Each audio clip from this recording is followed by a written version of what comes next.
چې هر ځای کې کلبوشن د پاره په پارلیمنت کې قرارداد پاس کیږي هغه سرکاري وکیل نیول کیږي کم هغه موچ والا سرکار کم چې 50 کې په پاکستان کې حمله کوي او دا د نیک نیتۍ په بدله کې منګ انډیا له ورکاو نو منګه د صدر پاکستان او د موجوده حکومت که اهل له کنه اهل له تو ته دا د دې نه وینا کو چې ته د ملک دشمن د آئین دشمن د مسلمانانو دشمن رها کولای شي د خیرزګالۍ په شکل کې نو دا یو غازی دی نن د مدینه چوک نه دا عوام تاسو نه دا مطالبه کوي دا تاسو ته یو قرارداد پیش کوي چې خالد غازی باعزته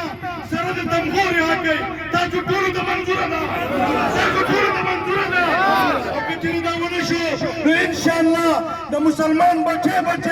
د عاشق رسول او د ناموس د رسالت په ځان ورکولو ته قربانۍ ته هر قسم دغه ته به تیار انشاءالله